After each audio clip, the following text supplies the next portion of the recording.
Hello friends, good day to all of you. Today we are going to discuss origin of metazoa.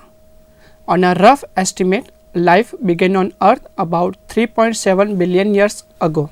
First cell to appear was a prokaryote cell without a definite nucleus. Later, the eukaryote cell developed having a well organized nucleus. The earlier unicellular or non-multicellular organisms were neither plant called as protophyta nor animal called as protozoa in nature.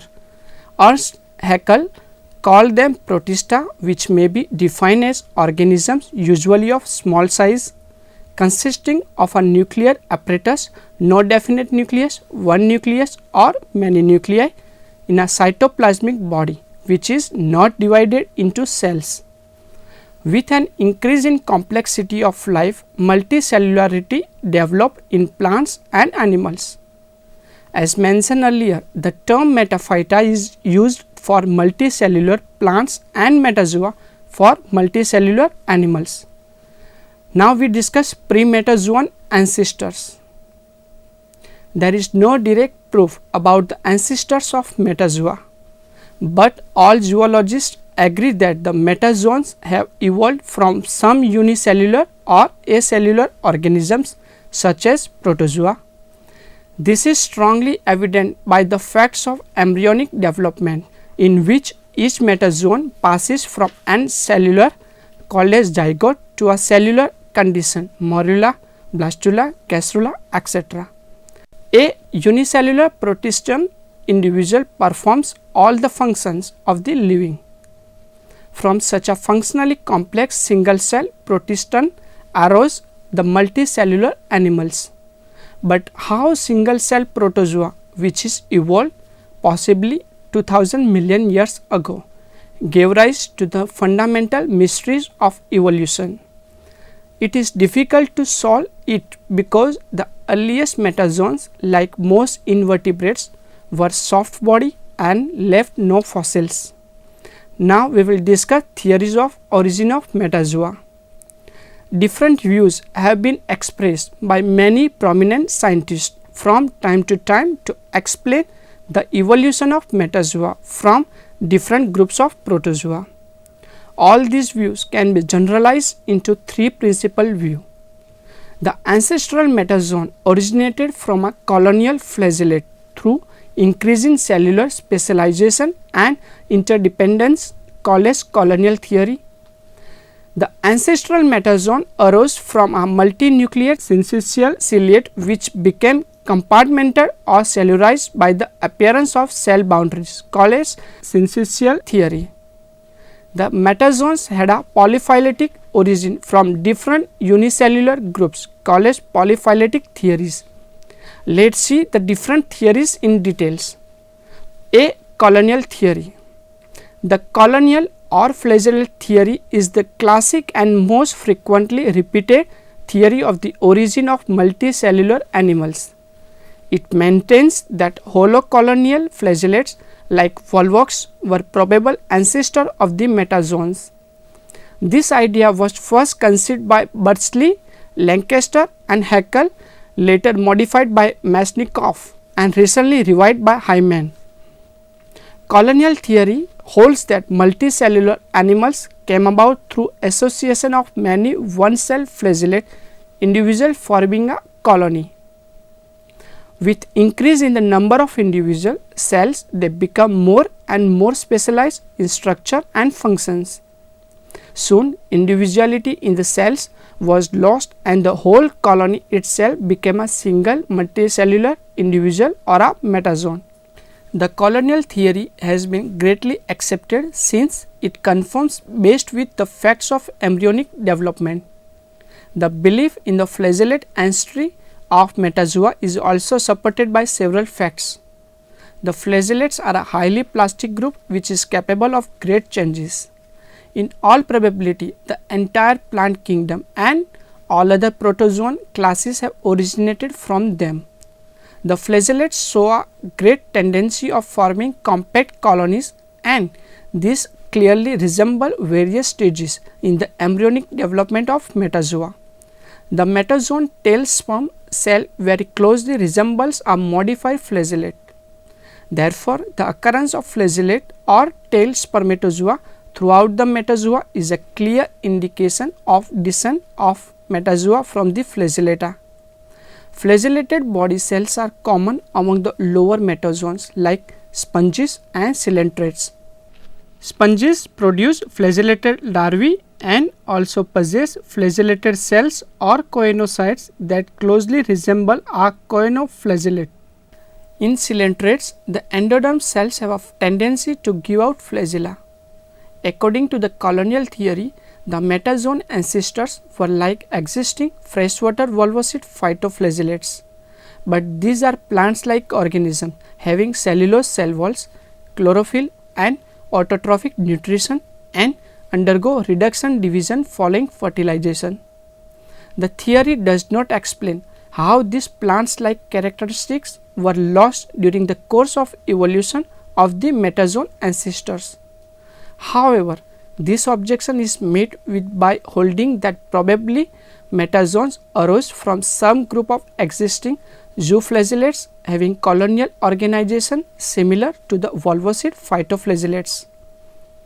The flagellate protozoan colonies are of several types such as linear, tray-like, plate-like, spherical and solid as well as hollow. Of these, which type gave rise to the ancestral metazoa has been a subject of great speculation among scientists.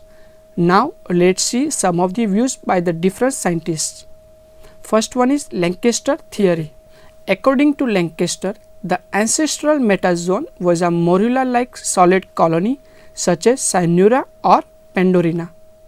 Food taken by outer surface of the external flagellated cells called as ectoderm was passed into their inner ends, a process still seen in living sponges and coelentrates. Later, the inner ends of cells got separated, forming an internal digestive layer or endoderm. Lankester named this hypothetical ancestor as Planula. This was a solid organism. Later on, it developed mouth and digestive cavity. Lankester theory found no acceptance because endoderm formation by primary delamination is very rare in the metazoa. Formation of internal digestive tube or endoderm will be of no use without a mouth for taking in food. Second one is Beardsley theory. The plate-like form such as gonium was favored by Beardsley as the ancestral metazoan type. He postulated that first these became two-layered by cutting off a lower plate of a cells and later curved into a sphere.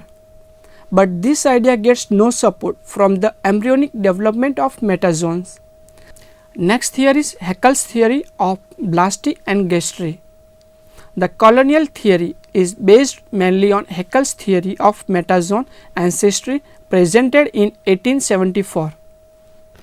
According to Haeckel, the metazoans evolved by aggregation of single protistine cells into a little hollow spherical flagellate colony similar to volvox. It possessed a distinct antero-posterior axis and swam about with one paw directed forward. This hypothetical organism was named Blasty by Haeckel and considered similar to the blastula or Coeloblastula stage in the embryogeny of living metazoans. Blasty showed early differentiation between somatic cells and reproductive cells.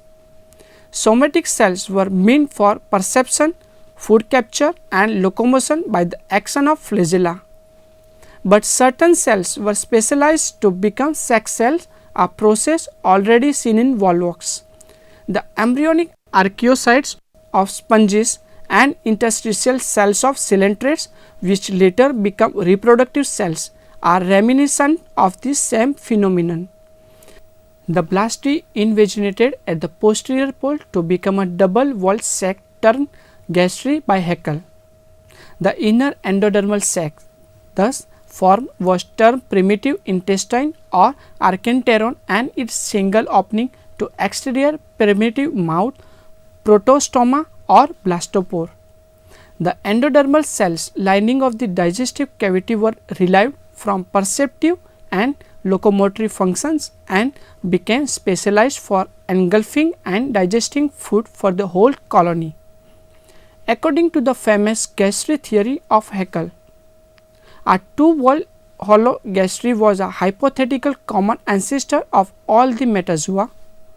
It is represented in the embryonic development of metazoa by the two-layer gastrula stage. The two layers of gastry are retained throughout metazoa as ectoderm and endoderm. Endoderm is fundamentally produced by invagination, all other methods being secondary modification of invagination. Haeckel's gastry theory about ancestry of metazoa is mainly based on the embryological evidences. According to Haeckel's recapitulation theory, the blastula and gastrula stages in the embryonic development of higher metazoon represent repetition of the adult stages of the original metazoon ancestors, that is blasty and gastry. In the 19th century, Cnidaria colecoelenterate were regarded to be the first or most primitive metazoon phylum because of their radial symmetry. Haeckel also compared close structural similarity between the ancestral gastry and lower metazoons like hydrozoon, coelenterates and certain sponges. Like gastry, they are also radially symmetrical, double-walled and with a single opening, mouth or osculum, leading into a sac-like digestive cavity. Gastry theory by Haeckel was widely accepted as it simplifies the embryologic and phylogenetic history of animals and gives a convincing explanation of the stages by which complex metazoon structure might have been achieved. However, it had to face some of objections. Chief objection is that in metazoon embryology, endoderm is not always formed by invagination even in the coelenterata, which are structurally nearest to the hypothetical gastry. Endoderm is formed by the inwandering of ectodermal cells called as multipolar ingression, and the larva is a parenchymal or planula rather than a gastrula. Invagination is an unusual method of gastrulation which in most cases take place by immigration or delamination. It is probable that invagination is a derived rather than original method and represents one of the shortcuts common in embryology. According to Haeckel, possession of radial symmetry was regarded as primitive character of cnidarians called as coelenterates. But in echinoderms and some chordates called as tunicates, it is a secondary condition derived through metamorphosis of a bilaterally symmetrical larva. Thus, radially symmetrical may be an adaptation due to sedentary or sessile mode of life rather than a phylogenetically primitive condition, so that there is no compulsion to consider the ancestral metazoon to be a radially symmetrical two-layer and hollow sac-like organism. Haeckelian recapitulation theory has been largely discarded now due to its many discrepancies. Now we will discuss about the Masnikov theory. Haeckel's gastry theory was later modified by Masnikov. Masnikov noted that the primitive mode of gastrulation in coelenterates is by ingression and not by invagination, producing a solid gastrula. He also discovered that digestion is intracellular and phagocytic in lower metazoa. According to him, certain ectodermal cells of blasty became phagocytic and wanderer called as multipolar ingression into the inner blastocele, which became filled up with amoeboid cells embedded in a gelatinous material. Therefore, he argued that the diploblastic ancestral gastry was a solid rather than a hollow organism, and he named it parenchyma. It would not have required a digestive sac or mouth because of phagocytic intracellular digestion. Formation of archenteron and blastopore were regarded as later secondary processes. According to Masnikov, His theory of solid gastry was strongly supported by the discovery of Proterospongia by Sewell Kent. It is a coinoflagellate colony embedded in a gelatinous matrix. Some outer color cells frequently lose their collars and flagella and move into the jelly as amoeboid cells, indicative of ingression. Facts of embryonic development also support Masnikov theory rather than Haeckel's, because gastrulation by inwarding of cells or multipolar ingression is far more common than invagination. Now we will discuss about modern view by Hyman and other scientists. Modern supporters of colonial theory such as Hyman also derive metazoa from an exiled hollow spherical flagellated colony similar to Blasty of Haeckel. It shows an early differentiation into somatic and reproductive or germ cells.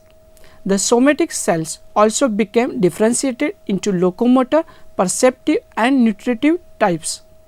Through the migration or wandering of nutritive cells inside Colles multipolar ingression, the originally hollow sphere became converted into a solid, ovoid and radially symmetrical parenchyma or stereogastrula.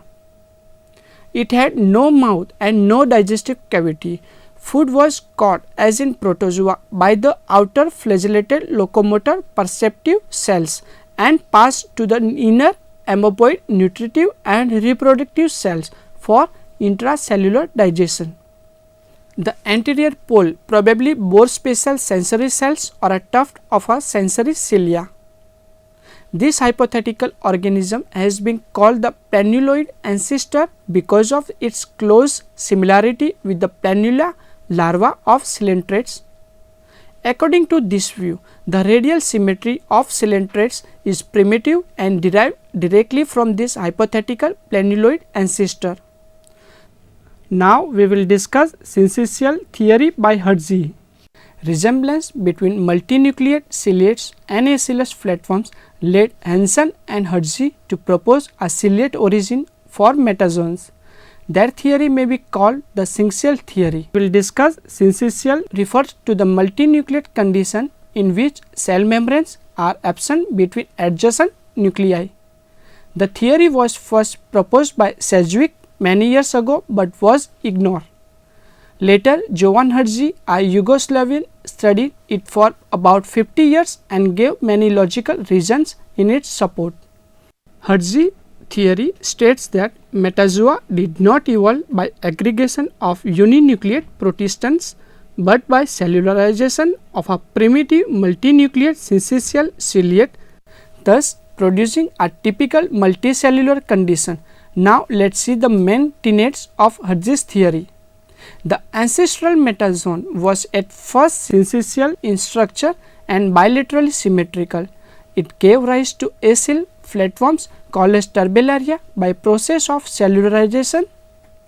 Acyl Turbellaria are therefore regarded to be the most primitive living metazoans, and their bilateral symmetry is considered to be primitive. Cnidaria, especially the Anthozoa, were derived from the rhabdocele turbellarians. Anthozoa became radially symmetrical externally by adopting a sessile mode of life.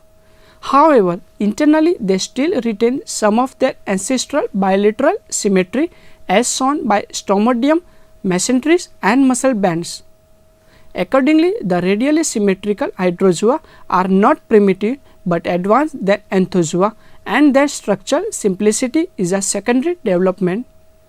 Ctenophores and the Muller's larva of polyclade turbellarians are both planktonic, exhibit octoradial symmetry, and their embryology is also similar in several important details like Lang and McBride. Therefore, Hergé held that ctenophores evolved from polyclade by the neotenuous retention of several structure features of Muller's larva. Theory of germ layer is rejected by Hergé's theory. According to Blasty gastry theory of Haeckel, ectoderm and endoderm were formed with the evolution of two-layer gastrula, while mesoderm appear later on. But in the development of acyla, 3 regions are formed in situ without any formation of germ layers. Thus, Hershey presumed that the 3 germ layers were formed contemporaneously in the ancestral ciliate following cellularization. It is assumed that conjugation in ciliates is a form of sexual reproduction equivalent to copulation in metazoa. Hershey compared an Aeschylus turbellarian such as Convoluta with certain multinucleate ciliates. Both are in the same size range, have an antero-posterior axis, are ciliated and distinctly bilaterally symmetrical. Both tend to be syncytial and lack a digestive cavity. Multinuclear ciliates practice asexual conjugation, so a differentiation into inner, middle and outer material and organelles, and possess trichosis which are similar to turbellarian sagittocystis and cnidarian nematocysts. Central parenchyma of Aeschyla look syncytial due to imperfect cellularization. Hershey considered these similarities as evidence in support of the primitive position of Aeschylus turbellarians. According to Hershey, all that is needed to convert such a protist to an Aeschylus turbellarian which has neither gut nor complete cellularization and a primitive nerve net. A hollow gut comes later. A number of objections have been raised against syncytial or turbellarian theory of Hershey. It disregards the evidence of embryology while pays too much importance to adult structural similarity. Recent electron microscopic studies have revealed that epidermis of Aeschyla is cellular and non-syncytial as claimed by the supporters of ciliate origin of metazoa. Parenchyma of Aeschyla may also prove to be cellular on closer examination. Syncytial theory considers biradial anthozoa to be primitive and radial hydrozoa to be more specialized.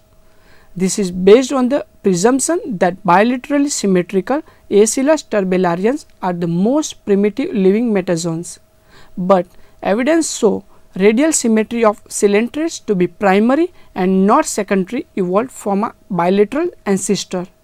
Body plan of primitive groups or phyla is generally more variable or less fixed. Naturally, hydrozoa being more variable should be considered more primitive and low in evolutionary line than anthozoa. Anthozoa, with few exceptions, are not hermaphroditic, although most sessile animals are. Thus, anthozoa seem improbable descendants of hermaphroditic turbellarians as claimed by Hershey's theory. Flagellated sperms occur in metazoa but not in ciliates. Therefore, it is difficult to explain a de novo origin of motile sperm in the ciliate metazoan ancestor. Hershey's theory holds that in some ciliates, the male nucleus is already cellularized and that is flagellated like a metazoan sperm. Thus, during conversion from ciliata to metazoa, cellularization of female gamete must not involve great difficulty. A macronucleus is present in ciliate but absent in Aeschylus. It is assumed that macronucleus was absent in the multinucleate metazoan ancestor. It probably developed later in the evolutionary line leading to higher ciliates. Now we will discuss polyphyletic theory. More recently, Greenberg and Preston held that probably all metazoa have not originated from any single ancestor. They have suggested a polyphyletic origin for the metazoans. It is fairly certain that sponges developed by way of colonial flagellates like Proterospongia, whereas other multicellular groups originated from the cellularization of syncytial protociliates or perhaps the mesozoans. Now come to the summary. In this lecture, we have covered the origin of metazoa as well as views expressed by many prominent scientists to explain the evolution of metazoa from different groups of protozoa. Different theories proposed by various scientists such as colonial theory, syncytial theory and polyphyletic theory were also discussed. I hope you get good knowledge from this lecture.